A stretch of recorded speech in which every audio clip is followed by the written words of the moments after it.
Bonjour à tous. Nous sommes mardi 9 décembre. Je vous avais annoncé, un atelier live, le secret des hexagrammes et comment, grâce au Yi-King, nous pouvons avoir, toutes les réponses que nous souhaitons, depuis l'univers ou le cosmos. Cet atelier, j'attends de voir si, certaines personnes vont venir le voir, en live, vont venir assister là aujourd'hui en live, avec moi à cet atelier.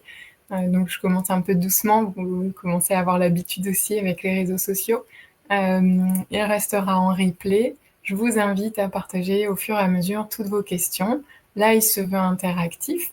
Il sera sûrement plus court que mon premier atelier live qui avait eu lieu le 1er décembre et qui portait sur le calcul, la découverte de l'élément dominant dans votre thème natal, donc air, feu, eau ou terre, où il y avait eu une grande partie plutôt théorique, et puis un petit temps de calcul à la fin. Je vous invite à aller le voir, il est toujours sur mon mur, en accès libre et n'hésitez pas à me partager vos résultats, vos éléments dominants. Voilà. Aujourd'hui, je fais donc ce deuxième atelier dans ce même contexte, en live sur Facebook, ouvert à tous. Je vous avais invité à prévoir 3 pièces et de quoi écrire, papier, stylo, crayon, ce qui est bien pour vous, éventuellement sur l'ordinateur si vous êtes plus à l'aise avec ça. Les hexagrammes, moi je pars à l'envers, je les utilise quasiment au quotidien dans les clés génétiques. C'est l'outil le plus récent qui s'appuie sur cet enseignement, cet outil divinatoire chinois. Et entre les deux, les clés génétiques s'appuient sur le design humain. Coucou, il y a quelqu'un en ligne avec moi. N'hésitez pas à interagir avec moi dans les commentaires. Merci d'être là. Voilà, le design humain, je pense que c'est l'outil qui a un peu remis à jour, qui est le premier à s'être ressaisi des hexagrammes du Yi-King. Jung avait évidemment mis son nez dans le Yi-King. Le Yi-King, c'est le livre au choix des transformations, des mutations ou des changements. Et ça donne un peu une idée dans quoi on se lance. Il y a cette information que j'ai redécouverte en préparant l'atelier d'aujourd'hui, qui nous explique qu'en chinois, c'est un caractère qui va représenter donc ce mot qu'on ne sait pas forcément poser en français, de transformation ou mutation ou changement, qui signifie également aisé. Donc quelque chose est aisé. Et il y a cette idée que dans cet outil de divination chinoise, il y a toute une sagesse, toute une philosophie en lien avec le Tao. Et si vous voulez, dans cette philosophie-là, le changement est permanent, le changement est une évidence. Et il n'y a que c'est la permanence de l'impermanence. Et la divination chinoise, je fais une toute petite rétrospective, a commencé, peut être datée du 4e millénaire avant notre ère. À cette époque-là, donc l'époque néolithique, on retrouve les premiers signes d'une pratique divinatoire en Chine, qui consistait à l'époque à savoir si les esprits allaient être favorables à une situation, au moment de prendre une décision, les décisions qui correspondent à la vie préhistorique, enfin à la vie de cette époque-là. Et à l'époque, ils utilisaient les os des omoplates des animaux pour percevoir à quel endroit ils étaient brisés, pour faire signifier, pour lire ce que l'univers, la vie, pouvait venir leur transmettre. Et donc répondre à leurs questionnements. On parle, Jung a mis le terme de synchronicité sur tous ces phénomènes-là, et il y a cette idée que ce ne sera pas par hasard que, alors à l'époque des os utilisés, des omoplates, si la brisure est à tel endroit, si la marque, tombe, comme ci, voilà, il y a tout un code, toute une façon de décrypter et d'interpréter, les différents messages qui vont venir donc de l'univers, d'où, mon sous-titre pour cet atelier.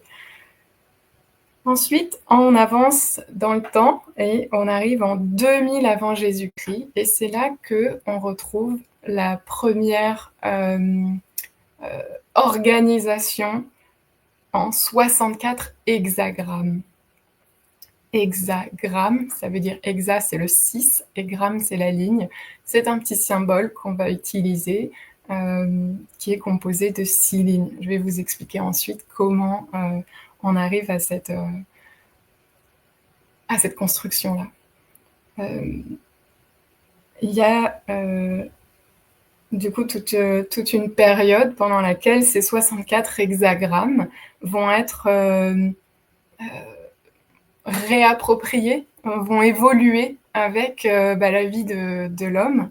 Et on arrive en 500 avant Jésus-Christ, quand on tombe, on se met d'accord quelque part sur une version finale de l'ordre et de l'interprétation de chacun des 64 hexagrammes.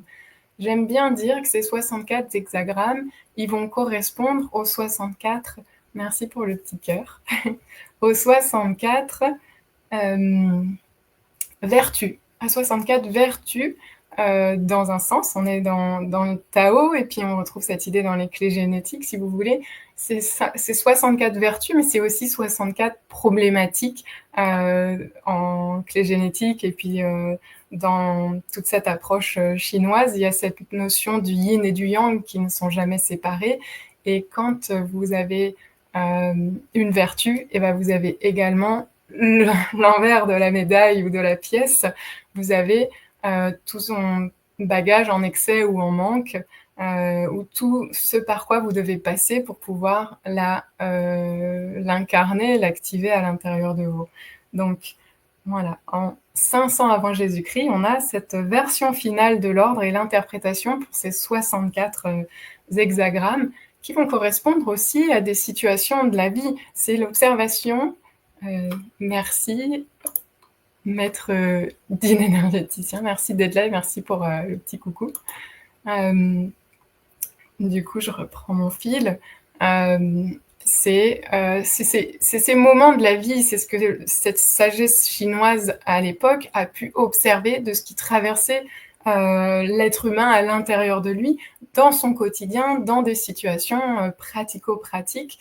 Qu'est-ce que je vais manger? Quand est-ce que je vais chasser? À quel moment on va décider quelque chose d'important, agrandir le territoire, marier un tel, voilà, des questions propres à l'être humain du quotidien, plus ou moins stratégiques. Et on s'en réfère, on questionne, voilà, l'univers, les esprits, c'est quelque chose qui évolue aussi en fonction des croyances et des époques. Qu'est-ce qui va être cet espace qui va répondre? Et à la fois, il y a de toute façon cette mise en contact et cet appel à savoir qu'est-ce qui va que plus grand répond et nous guide. Dans le Yiking, il y a vraiment cette idée que le questionnement est ancré dans le présent. Il va y avoir des informations sur le passé ou sur l'avenir qui peuvent venir par rapport aux éléments de réponse, mais on fait un état des lieux, comme un tableau de notre configuration actuelle. C'est-à-dire qu'on va utiliser, donc à partir de 200 avant Jésus-Christ, on va utiliser des pièces. On va utiliser 3 pièces qu'on va tirer 6 fois. Les 3 ensemble, on va les lancer 6 fois en étant connectés dans un état de neutralité à une question, la question qu'on se pose et qu'on a envie de...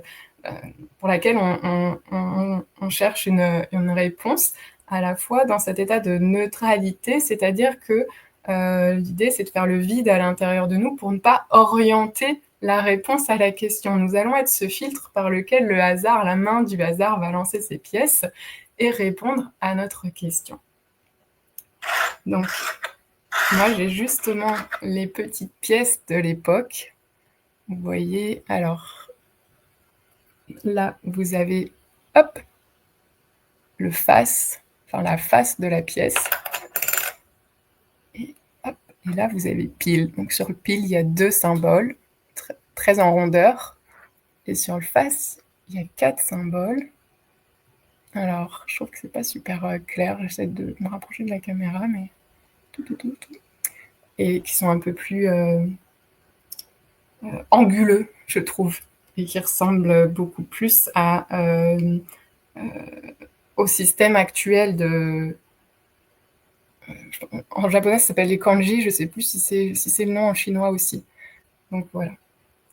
Et donc, à l'époque, les pièces, c'était comme ça, c'était des cercles avec un carré dedans, à la fois pour la facilité pour les construire, c'est-à-dire qu'ils étaient sur une tige en forme de cube très allongé, et donc on pouvait créer la pièce. Et en même temps, si vous voulez, il y a une symbolique, c'est qu'on a le ciel circulaire tout autour d'une terre carrée à l'intérieur. Voilà, tout a son importance et du sens. Tout signifie quelque chose. Et donc, voilà, en lançant ces pièces, donc ces 3 pièces à la fois, 6 fois de suite, on a cette réponse. On constitue un hexagramme ligne par ligne. L'hexagramme, c'est 6 lignes, et les pièces, on les lance 6 fois. On va commencer au premier lancer à obtenir la première ligne. Deuxième lancer, on obtient la deuxième ligne. Troisième lancer, la troisième. Quatrième, cinquième et sixième. On monte comme ça. Et on va simplement regarder le nombre de piles et le nombre de faces. Et les sages de l'époque ont établi différentes conventions, je pense qu'ils les ont comme canalisées à l'époque, qui permettent de déterminer si le nombre de piles et de faces cumulées dans chaque lancer, donc au sein d'un seul lancer, on regarde sur mes 3 pièces, est-ce que j'ai un pile et 2 faces, 2 piles et 1 face, 3 faces, 3 piles, toutes les combinaisons possibles. Et à ce moment-là, je vais savoir si ma ligne est une ligne continue ou une ligne discontinue, c'est-à-dire brisée. Je vais vous partager mon petit document PDF et je vais apparaître en petit à côté. De mémoire, la souris ne fonctionne pas, donc j'essaierai de vous indiquer verbalement dans quel tableau je parle. Donc là, je vais me référer aux 2 tableaux, aux deux figures du haut. Et si vous regardez celle de droite, 3 piles, si donc j'obtiens 3 fois pile à mon lancer, je vais dessiner une ligne qu'on appelle brisée ou discontinue, qui correspond à l'énergie yin. Si j'ai 2 piles et 1 face, ce sera un trait continu qui correspond à l'énergie yang. 2 faces et 1 pile, un trait discontinu qui correspond à l'énergie yin. Et si j'ai 3 faces, un trait continu qui correspond à l'énergie yang. Et donc, mon premier lancer, on peut revenir sur la première figure, il correspond tout en bas, j'ai lancé mes 3 pièces. Là, dans l'exemple, on a un trait yang, donc potentiellement, j'ai fait 2 piles et 1 face ou 3 faces. Et puis, je remonte comme ça, je lance 6 fois, toujours dans cet état de connexion, de neutralité, de vide, avec la question en tête dans un certain détachement. C'est-à-dire la question, elle vient simplement poser un cadre et ensuite il y a le détachement qui permet cet accueil et que la réponse soit le moins biaisée entre guillemets par nos attentes, ce qui nous habite plus à l'intérieur dans notre corps en termes de désir, de préférence. Voilà, tout ça, l'idée c'est que ce soit de côté et que ça ne colore pas la réponse. Et donc on va tirer 6 fois nos pièces. Et la réponse, donc l'hexagramme qu'on va obtenir, il est composé de 6 lignes. Là, on peut regarder le tableau en bas à gauche.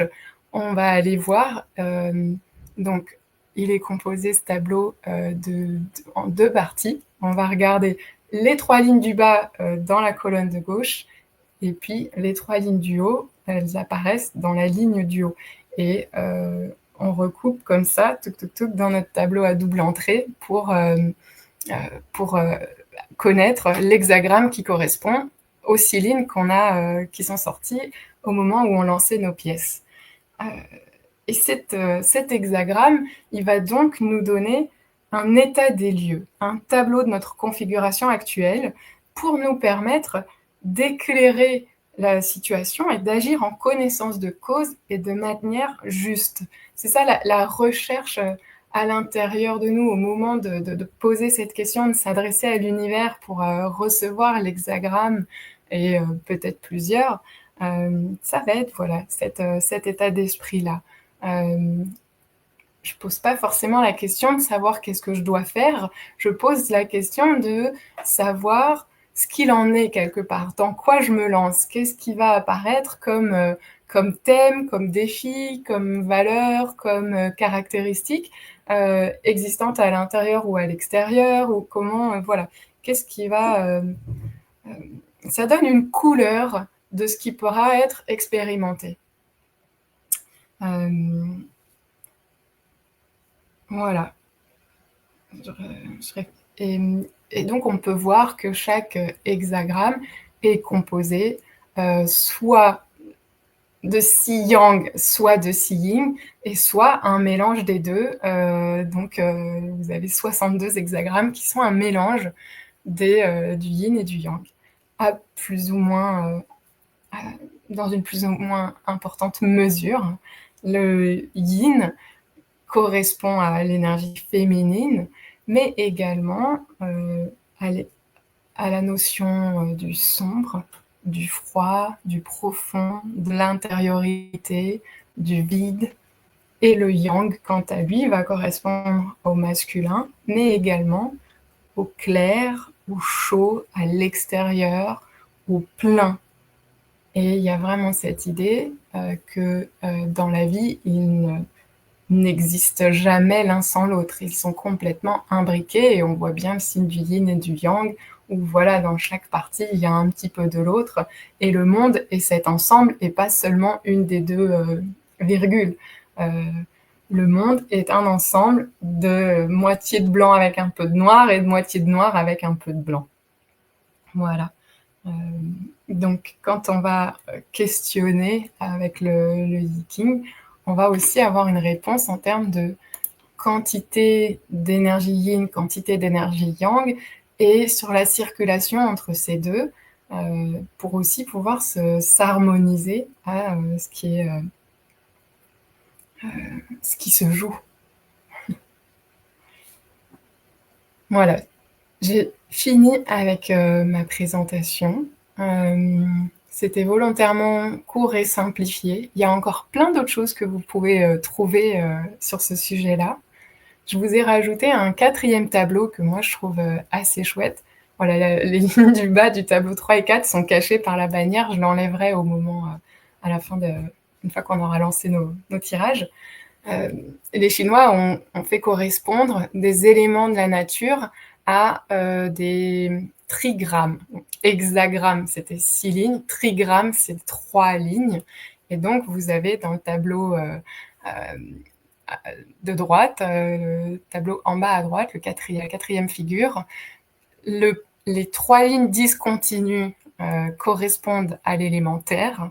Ensuite, à sa droite, vous avez en bas 2 lignes discontinues et au-dessus une ligne continue. Donc on a 2 yin, 1 yang, c'est l'énergie de la montagne. Ensuite, on a une ligne discontinue, une ligne continue, une ligne discontinue. Donc yin, yang, yin, comme un petit sandwich. C'est l'énergie de l'eau, qui est donc composée d'une ligne yang au milieu de ligne yin. Et c'est hyper intéressant ensuite d'aller saisir comment les Chinois ont pu, à cette époque-là, associer les énergies, donc du yin, du yang, féminin, masculin, intérieur, extérieur, tout ça, pour représenter les éléments. La terre complètement yin, puis la montagne avec le yang au-dessus et le yin en dessous, puis l'eau avec le yin qui va intégrer le yang à l'intérieur, et puis on a le vent qui est un petit peu de yin à la base et du yang quand on remonte, et puis en dessous, donc là je vais retirer hop, ma bannière, voilà, vous avez avec un yang en dessous et 2 yin au-dessus le tonnerre, avec en sandwich. Donc le sandwich inversé de l'eau, c'est celui du feu avec 2 yang qui contiennent une ligne discontinue du yin. Et puis vous avez le lac. Et le lac, c'est 2 yang et du yin à la surface. On rentre dans la profondeur. Le symbole de l'eau, qui est du coup juste au-dessus de celui du lac, il n'a pas ce yang tout au bas. On est là sur un lac, voilà, il y a quelque chose au fond qui est différent de l'énergie de l'eau. Et puis, heaven, c'est les cieux, à mes yeux. Moi, je l'entends comme ça, et donc c'est les 3 lignes yang, avec, en opposition complète avec celui de la Terre qui était 3 lignes yin. Voilà. Ça peut être chouette d'aller voir à l'intérieur des hexagrammes que vous allez tirer, de quoi ils sont composés comme éléments, et de pouvoir, ça fait un pont avec mon premier atelier du 1er décembre, pouvoir voir si c'est un élément avec lequel vous êtes à l'aise, ou si vous pouvez être invité à aller plutôt dans une approche des éléments, élémentaires, trouver votre équilibre. Ça peut être une piste pour soutenir votre équilibre dans la situation dans laquelle vous êtes et par rapport à la question que vous posez. Voilà. Je vais faire un petit tirage en direct avec vous pour vous accompagner dans votre tirage. Et je vais lancer mes 3 pièces. Donc, évidemment, on ne commence pas par ça. Je vais un peu vite. J'ai un deuxième petit cœur, merci beaucoup. Hop, j'affiche les commentaires sur le côté. Ok, je vais vous inviter à laisser, voilà, faire un peu le vide, à vous reconnecter doucement à votre respiration, à vos points d'ancrage. Donc, où est-ce que vous êtes, sur quoi vous êtes appuyé, comment vous le sentez dans votre corps, cet appui.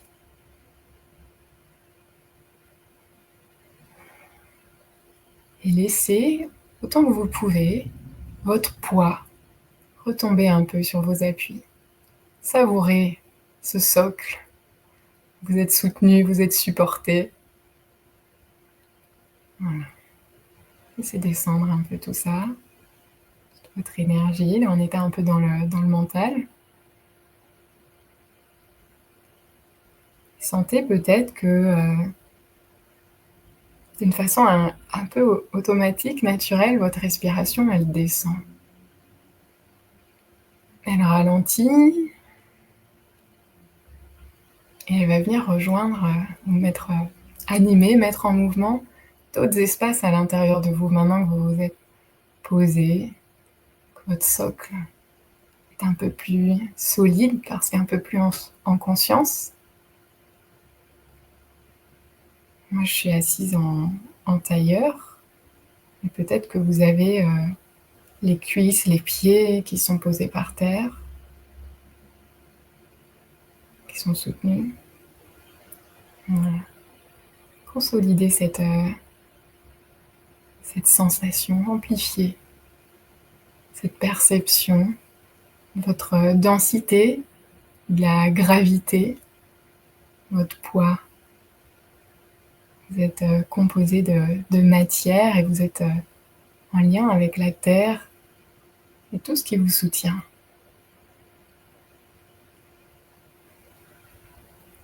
Vous pouvez être amené à accueillir des soupirs,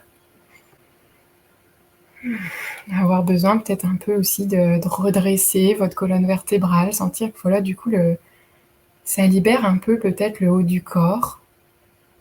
Si vous avez ouvert votre bassin, vous avez amené la détente dans toute cette partie basse du corps, votre socle. Et accompagner ce redressement, cette verticalité qui peut s'installer avec votre conscience dans votre colonne vertébrale, dans votre poitrine. Peut-être que votre ventre peut se relâcher un tout petit peu.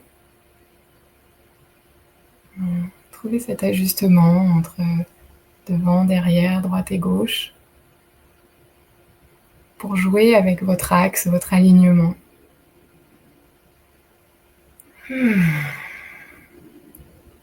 Peut-être que, comme moi, vous sentez déjà qu'il y a une invitation en haut à ce que ça s'ouvre. Et accompagner en conscience ce mouvement. Voilà, vous pouvez faire comme une petite demande, poser une intention énergétique. Est-ce que voilà, hop, une ouverture qui puisse se faire au cosmos et aux cieux. Et sentez comme vous êtes accompagné par une belle énergie qui est ravie que vous la contactiez pour avoir des réponses et qui peut, à cet instant, amener un peu de lumière dans votre chakra couronne, dans votre troisième œil, dans votre gorge, dans votre poitrine, dans votre chakra du plexus solaire, dans votre chakra sacré, et puis dans votre chakra racine. Et cette lumière continue dans la terre. Continue dans la terre. Elle rencontre à travers vous, grâce à vous, vous avez été ce pont entre le ciel et la terre. Grâce à vous, la lumière des cieux peut descendre dans la terre.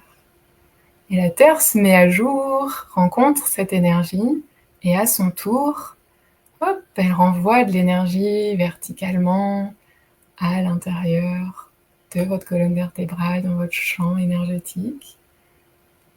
Et vous pouvez sentir que vous êtes traversé, cette fois-ci de bas en haut, par une énergie qui a été nourrie par les cieux et préparée par la terre.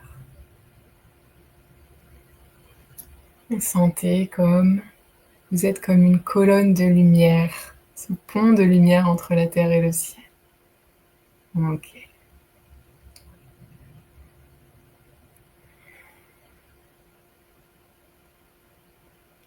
Voilà. C'est dans cet espace de neutralité et de connexion, que vous allez pouvoir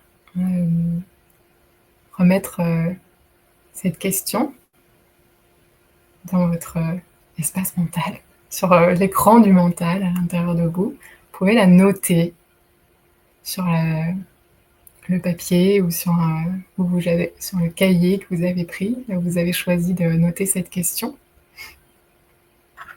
Vous pouvez prendre vos 3 pièces.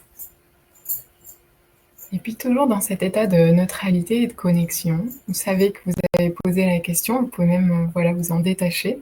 Je vous invite à faire ce premier lancer. Voilà.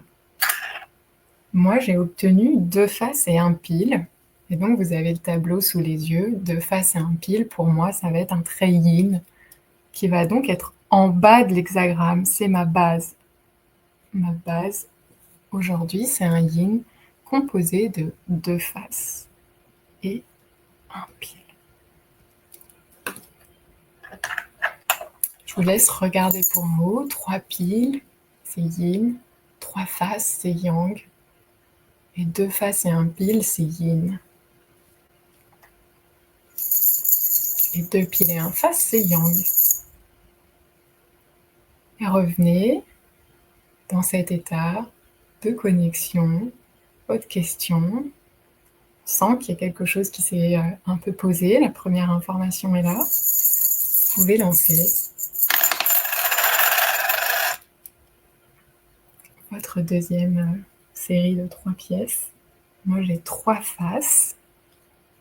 Ça correspond à une ligne yang. Donc ma deuxième ligne, je monte, est une ligne yang. Merci pour le pouce. On revient, on s'intériorise. Je vous laisse le temps de regarder la deuxième figure en haut à droite. Et de lancer à votre rythme. On va donc les lancer 6 fois, encore 4 fois, nos pièces. J'ai 2 faces et un pile.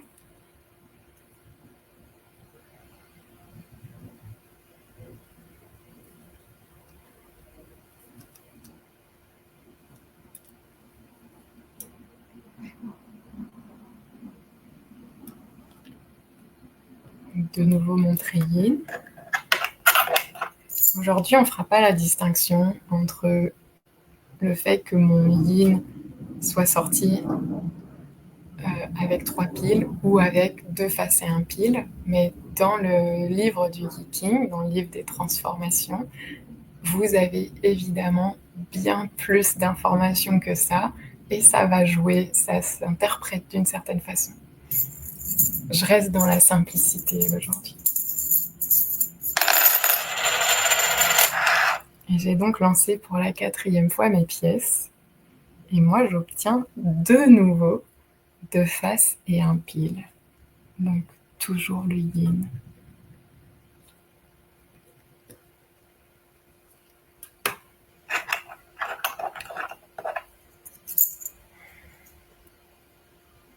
Retour à l'intérieur dans cette version connectée et soutenue pour un 5e lancer.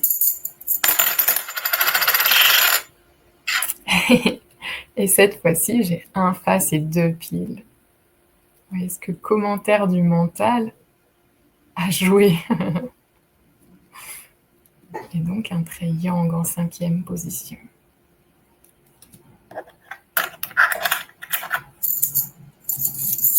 Et la dernière.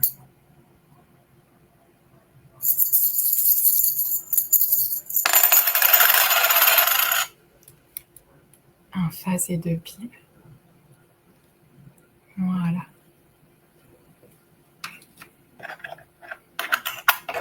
Donc si je suis allée au bon rythme, mais comme j'ai pas de retour, je le fais à mon rythme à moi, et puis peut-être qu'avec le replay, vous aurez besoin de faire pause pour aller à votre rythme à vous. J'ai mes 2 trigrammes. Mon trigramme du bas, ça va être yin yang yin, donc qui correspond à l'élément de l'eau quand on regarde dans le 4e tableau, la 4e figure.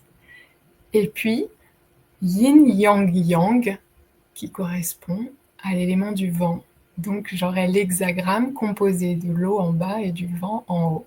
Alors je regarde dans mon tableau, donc ma 3e figure, la colonne de gauche m'indique mon trigramme du bas, donc moi j'avais yin yang yin, qui est donc le 2e en partant du bas, et en haut j'ai yin yang yang, et je regarde, c'est la 2e colonne. Donc si on jouait à la bataille navale, ça ferait A, B, C, D, E, F, G, j'ai 2. Et j'ai donc l'hexagramme 59 quand je croise les 2 trigrammes dans mon tableau à 2 entrées. Si je regarde dans mon petit livret ensuite à l'hexagramme 59, et n'hésitez pas à me partager quel hexagramme vous avez eu. Alors, là je regarde un livret très simplifié, mais donc l'hexagramme 59, c'est bien celui que j'ai eu, hein, je ne me suis pas trompée dans la lecture du tableau et le report des lignes. La 59, elle a pour sous-titre, dans le Yi King, la dissolution. J'accepte de voir mes repères engloutis, j'en crée de nouveaux, tout en me centrant sur l'essentiel. Alors moi, j'avais pas de questions, parce que du coup, je suis lancée dans ma présentation. Donc ça va être un message que je prends en général. Ça peut être un message aussi qui va être adressé aux personnes qui regardaient ce live maintenant ou ce replay ensuite. Et la suite du message, donc ça c'était les quelques lignes d'introduction. J'accepte de voir mes repères engloutis, j'en crée de nouveaux tout en me centrant sur l'essentiel. Et donc ensuite, ne cédons pas à l'affolement lorsque nos balises s'évanouissent. Abordons plutôt ce nouvel horizon en créant de nouveaux cadres pour entrer en symbiose avec nos racines. Profitons de la débâcle pour abandonner ce qui était obsolète. Et il y a un 3e morceau, l'attitude à adopter. Déçu par les déconvenues de votre vie sentimentale, centrez-vous sur votre désir le plus profond. Donnez-lui une chance de se concrétiser en abandonnant ce qui est dépassé. Au travail, utilisez les profondes transformations qui vous insécurisent pour vous réorganiser autour de vos priorités. Ne cédez pas au défaitisme et privilégiez les alliances essentielles.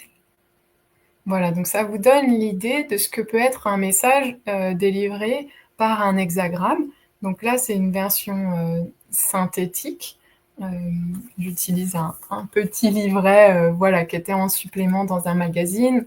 J'aime bien, moi, ça me permet ensuite d'être comme une base et puis de chercher les liens, de digresser, de passer par association d'idées. Ça me parle d'une énergie en particulier et puis, elle va m'apporter des réponses. Je vous disais que j'avais donc eu le symbole de l'eau en dessous de celui du vent. Ça me donne d'autres éléments de réponse. J'ai 1, 2, 3 lignes yin, 3 lignes yang. Il y a un certain équilibre. Voilà, vous pouvez aller jouer après avec ces interprétations-là pour enrichir votre perception de la situation qui correspond à votre questionnement actuel. Voilà. J'espère que j'ai été claire. N'hésitez pas à me poser des questions, à partager vos hexagrammes. Dans le... je vous laisse à l'écran les tableaux.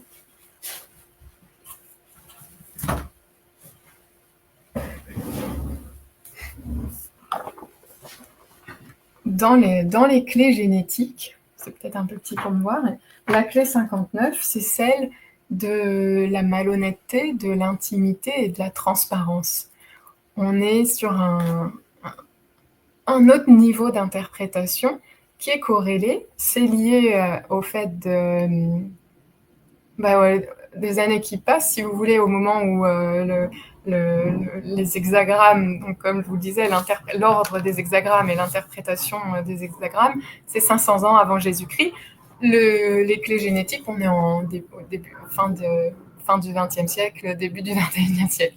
Du temps est passé, on canalise pas forcément les mêmes choses, la vision se transforme.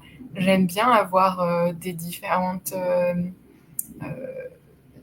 sources d'interprétation pour aussi voir au niveau, en termes de multidimensionnalité, c'est-à-dire qu'à l'intérieur de moi, j'ai aussi plusieurs couches, et il y en a qui vont quelque part, les clés génétiques en parlent aussi assez bien, continuer de résonner avec quelque chose de l'époque à laquelle les hexagrammes ont été, donc je vous le disais, 500 avant Jésus-Christ, parce que ça nous parle d'une humanité qu'on porte encore dans notre génétique, dans notre transgénérationnel et dans nos bagages. Et j'aime aussi cette approche très concrète, pratico-pratique du Yiking, qu'on retrouve aussi dans le design humain, mais que je connais moins. Je peux quand même jeter un œil. La porte 59 dans le design humain. Page 236. Voilà, elle s'appelle la porte de la sexualité et elle fait référence à la dispersion. Donc, vous voyez, même au sein du Yiking, il y a encore un jeu de traduction. Et évidemment, la traduction, c'est vivant, il y a des notions culturelles, il y a des notions d'époque, il y a des notions de filtre de du traducteur, même si on parle de fidélité dans la traduction. Et voilà, toutes ces notions vont apporter, je trouve, de la précision, parce qu'on va sentir à l'intérieur de nous, ça résonne pas, ça réveille quelque chose, ça me dérange. Si ça me dérange, c'est que ça résonne aussi, même si c'est moins confortable, c'est que ça vient... et quelque part, ces différents éléments vont nous accompagner dans la clarté autour de la situation sur laquelle on se questionne. Voilà. Je crois que je voulais rester simple et à la fois partager quelque chose que je trouve à peu près complet. Pour moi, c'est bon. Posez-moi vos questions.